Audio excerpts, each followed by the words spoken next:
Hello guys, how are you? I'm Hardeep Singh. Welcome back to your own YouTube channel. IELTS updates and recent exams. For more updates related to recent IELTS exam writing test topics, listening, reading, practice test, and speaking, you got guesswork. Please, guys, participate in everyday listening and reading practice test to achieve your desired band score in your actual IELTS exam. Please hit the like and subscribe button. Press the bell icon for the upcoming notifications. Don't forget like, subscribe and share my YouTube channel and my Facebook page, IELTS updates and recent exams. Part 1. You will hear a man telephoning an employment agency to register for job opportunities. First, you have some time to look at questions 1 to 10.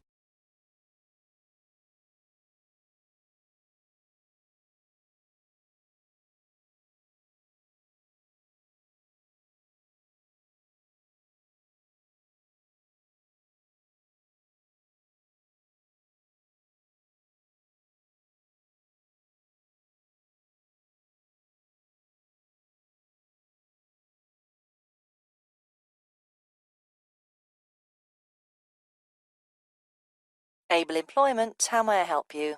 I saw your advertisement in the Daily Gazette, Oh, yes. and I'd like to register with you. I'm a student, but I've got the long holiday coming up.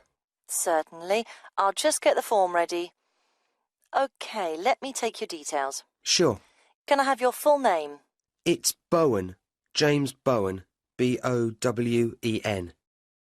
Right. And your address, please? Well, just now I'm staying at the youth hostel, I see. but I'm moving into a flat on Friday. Well, give me that one then. It's 4 Lion, like the animal, Road, Melford, MF4 5JB. OK. And then I need to have a phone number for you. I don't know the number at the flat yet, but I could give you my mobile.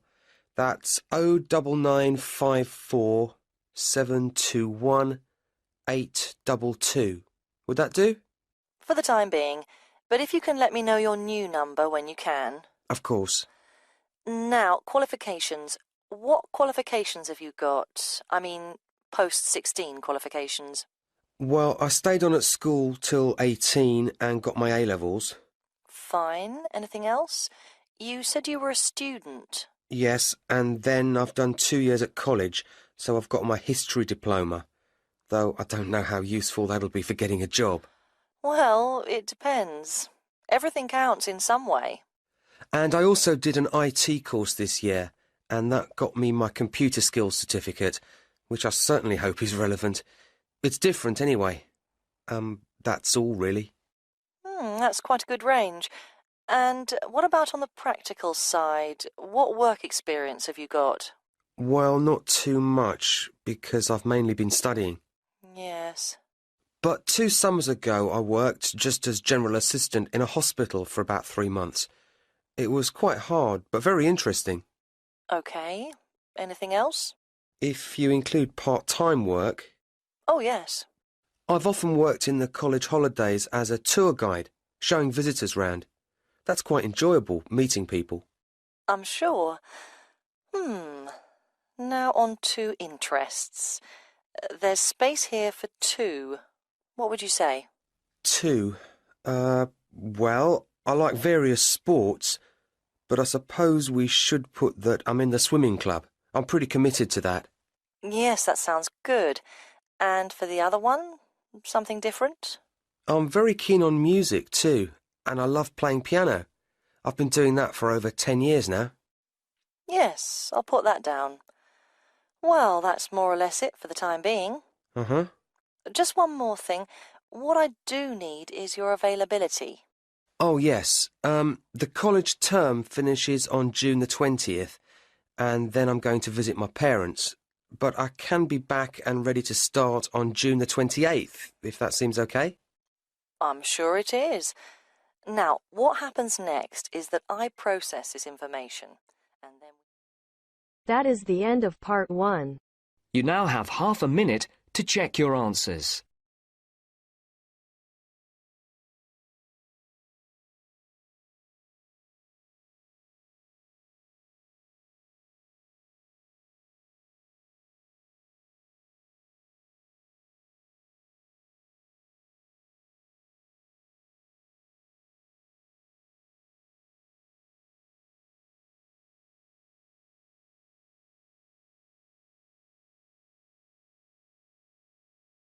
Now turns to Part 2. You will hear the organiser of a group holiday talking to the group before they arrive at their destination. First, you have some time to look at questions 11 to 16.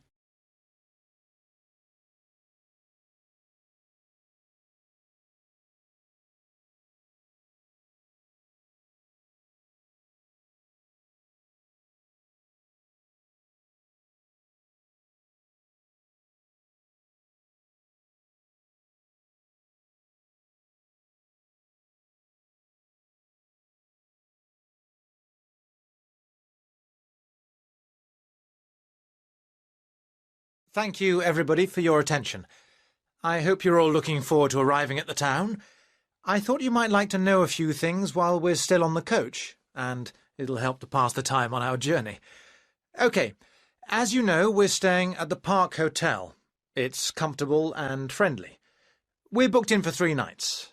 Now, I'm aware that not everyone wants breakfast there, so if you do want it, you should tell the hotel that you do the night before. We're making our own arrangements for dinner each evening, and there's a cafe open at the hotel most of the time if you want a drink or a snack. There's also a very pleasant lounge on the ground floor with a collection of fascinating paintings.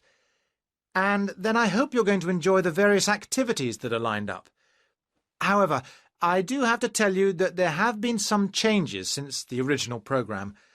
For one, because it's been restored and is therefore closed to the public, we won't be going to the castle after all, I'm afraid. However, there's plenty else to see, and the gardens are still open. Something we've been able to add to the programme is for Saturday, when a local historian will give us a lecture on famous people from the town. I don't know who that includes yet.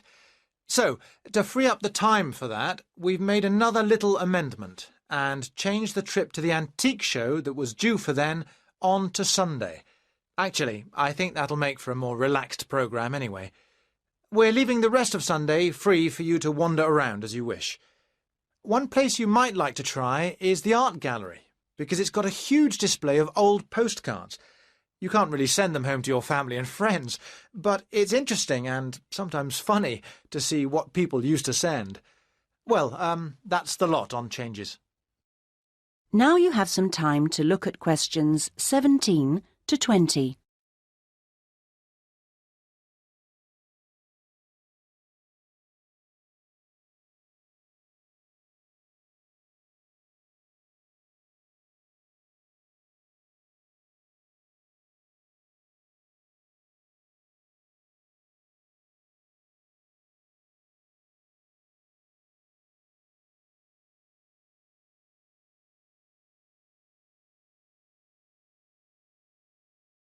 I thought it could be useful to try and get your bearings now, before we actually arrive, so I'll give you a few pointers on your maps.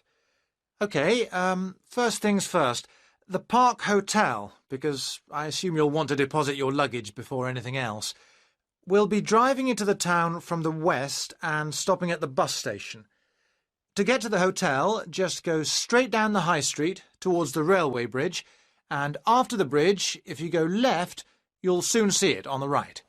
As I say, it's a nice place. You can check in, see your rooms, relax a little. There are a couple of interesting little shops nearby. There aren't any internet facilities at the hotel, I'm afraid, so if you want to send any emails, you'll need to get yourselves to the internet cafe. In fact, if you want to do that first, it's easy because it's near the bus station, on the corner towards the right of Curtis Lane and Kramer Street. So, once you've done that, well, if you do that, then I suppose you'll be ready to do a bit of exploring. You've got your basic maps, but you may want to get more information, and the Tourist Information Office is the place to do that. It's up around the train station area. From the bus station, you could go up any of the streets to the left, Cadogan Road, Earl Street or Duke Street. The office is directly facing the train station, on the corner with Earl Street. They've got all sorts of brochures and leaflets about local attractions and tickets for sale. They even sell some locally produced jams and chocolates. And a last pointer at this stage is our venue for dinner tonight, the Royal House restaurant. This is conveniently located in the very centre of town. In fact, you'll no doubt pass it as you're walking around beforehand. In relation to the bus station, it's not far. Going down the High Street, if you pass the corner with Cromwell Road, then the next junction is a crossroads with Duke Street and Runton Road, and it's there. You'll be able to see its rather grand entrance over on the left corner. The food and the service there are both excellent, so it promises to be an enjoyable evening. Well, we're just coming into the town now, so... That is the end of part 2. You now have half a minute to check your answers.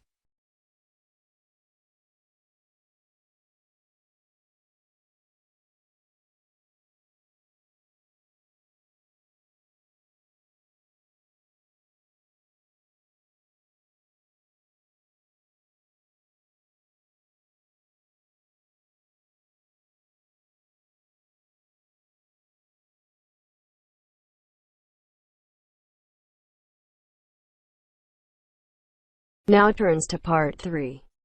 You hear two students, Charlotte and Damien, telling their tutor about an architecture project they are doing for university. First, you have some time to look at questions 21 to 26.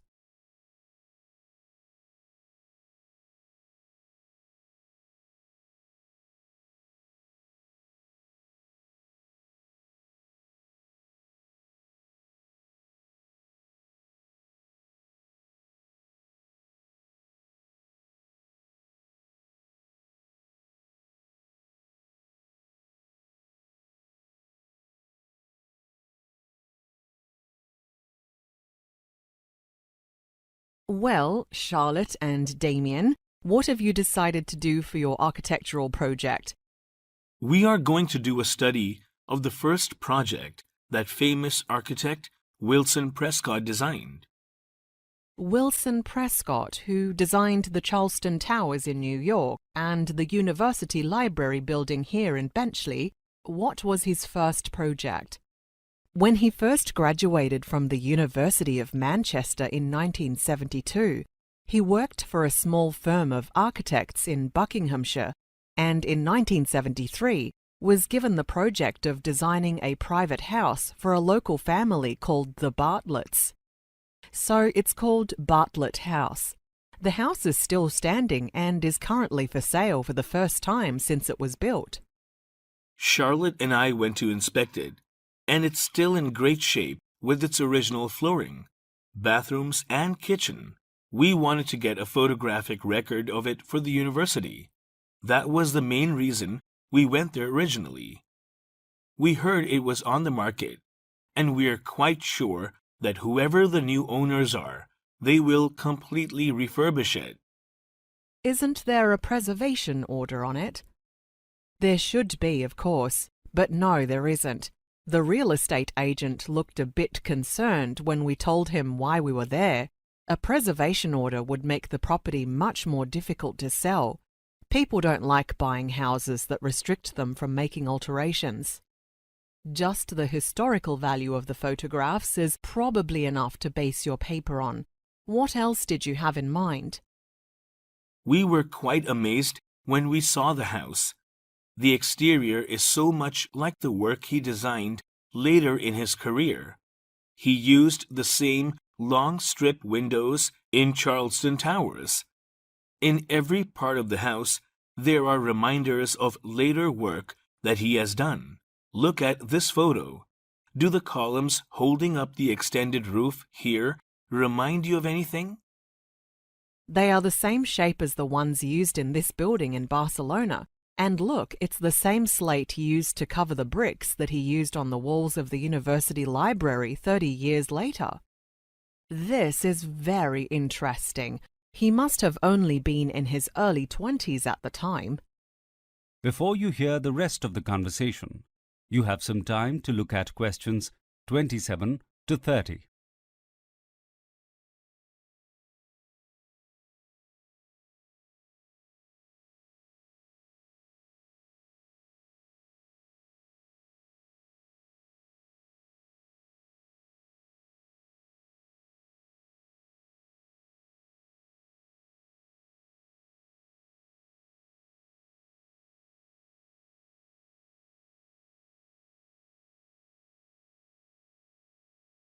and Charlotte has tracked down the original floor plans. She went to the local council chambers and went through the archives to find the original submission. Good detective work, Charlotte. Of course, they are the original plans. There would have been modifications during the build. So what we have decided to do is make this project into a video presentation so we can visually compare the original house and plans with his later work. Can we do that on this course? Or can it only be a written project? As long as you have an acceptable amount of text and dialogue, certainly. If you submitted it in paper form, it would need to be highly illustrated anyway, so a video project is a good idea. Are you able to do it at a high technical standard? It would need to be quite sophisticated. I have quite a lot of experience in editing digital moving images, and you don't really need much equipment to put it together. I have access to the software we need. So in a few hours, I could edit a 10-minute film with voiceover, text, and moving and still images. It sounds like you are on top of this, but I'd like to see a preliminary version before you submit the project, just so I can be sure that you are on the right track. Say 2 weeks before the due date? I think we should be able to do that. Before that, I could give you a complete list of the contents to read as well. We don't want to do all this work and then be told it's not good enough. Have you thought about doing an interview with Wilson Prescott? He is semi-retired these days, but I know he still gives interviews. We were considering that, but we have no idea how to get in contact with him. If we just call his firm as a couple of university students, the message might not even get passed on to him. Let me speak to the Dean of Architecture. I know he knows him quite well. He might be able to get in contact with him for you. Let me just take a note of that. I'll let you know how I get on at next week's tutorial. That is the end of part 3. You now have half a minute to check your answers.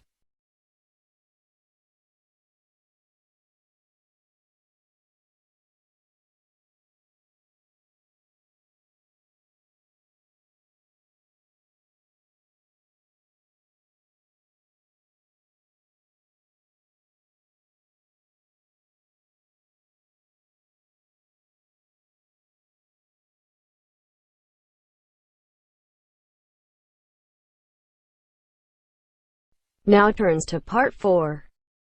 You will hear a part of a lecture about the history of printing. First, you have some time to look at questions 31 to 34.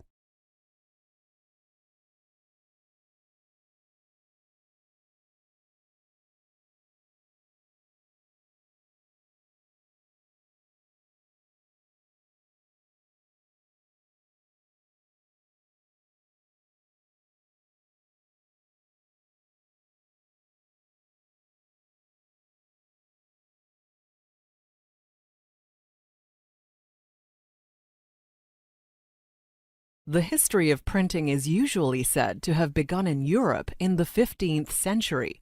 But there was a lot of printing going on well before then, mainly in Asia. Almost 600 years before that, Chinese monks were using a process called woodblock printing, where carved wooden blocks are coated with ink and pressed into paper.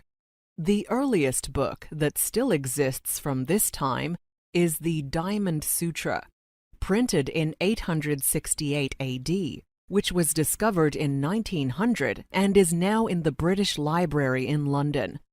This technique of printing also spread to Korea and Japan, where both wooden and metal blocks were used to produce Buddhist and Taoist scripts. In about 1040, a Chinese peasant called Bi Sheng came up with the idea of movable type. Little is known of Sheng himself, due to his humble origins, but his method of printing, which involved the creation of hundreds of small individual pieces of type made of baked clay, was recorded by a scholar and scientist called Shen Kuo, who lived at the same time. This method survived by occasionally being used in some parts of China during the 12th and 13th centuries because of Shen Kuo's writings, but it wasn't in mainstream use in China or in other countries until centuries later.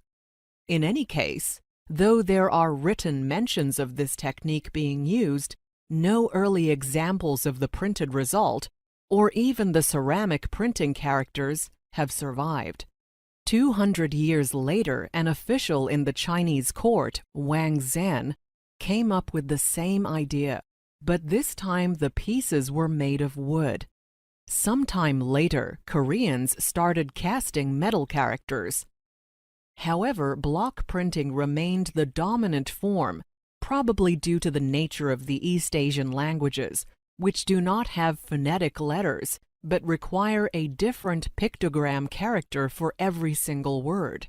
So instead of less than 30 characters, as in European languages, thousands of pieces were required for Chinese. It was not until the idea hit Europe in the 15th century that printing with movable type really took off. Before you hear the rest of the lecture, you have some time to look at questions 35 to 40.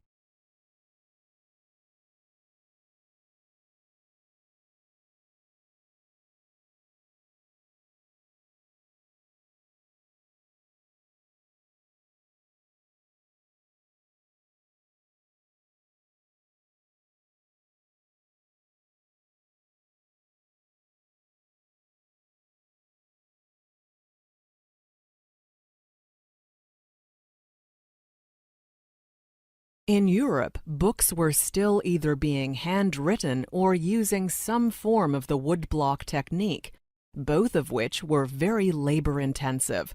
This resulted in books being highly expensive and only available to the elite. Johannes Gutenberg was a German goldsmith and craftsman who began experimenting with improvements in printing in the middle of the 15th century and is credited with the invention of movable type. The fact that Gutenberg was able to create such an impressive new technology completely independently does have some scholars scratching their heads. Gutenberg left no written record of how he came up with his ideas. At the time, there were active trade routes along the Silk Road to Europe, and it is not outside the realms of possibility that some or all of the idea of movable type could have been passed on to him from the East. Whatever the case, he was certainly the first in Europe to cast the individual upper and lowercase letters required to print, and he also invented a new ink using linseed oil, which was a major improvement on the water-based inks used in the past. However, it was the wooden printing press itself which was the major breakthrough and truly original. He used components and systems found in winemaking and paper-making presses to create a mechanized process to put ink onto paper. This meant books could be mass-produced.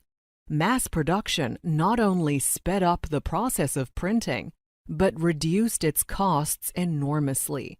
Texts were no longer restricted to religious tracts and the publishing of government materials. Scientific discoveries, philosophy, history, and all forms of literature, including works of satire and sedition, exploded around Europe to an extent never witnessed before. The invention of the printing press changed the whole social and economic landscape in Europe. It was one of the major influences on the Renaissance and the Reformation, fueled social and political change in many countries, and published advances in science which led to the beginning of the Industrial Revolution. The closest comparison we could use to illustrate its effects would be the influence of the Internet today. That is the end of part 4. You now have half a minute to to check your answers. So guys, don't forget like, subscribe and share my YouTube channel and my Facebook page, IELTS updates and recent exams. For more updates related to recent IELTS exam writing test topics, listening, reading, practice test and speaking, you got guesswork. Please guys, participate in everyday new IELTS listening and reading practice tests to achieve your desired band score in your actual IELTS exam. For more IELTS material, visit my official website www.ieltsupdatesandrecentexams.com. The link is given below in the description. If you need PDF files of latest IELTS material, then please join my Telegram channel. So guys, please write your score below the comment section. Again, thanks for listening. God bless you all guys. Stay tuned, stay safe.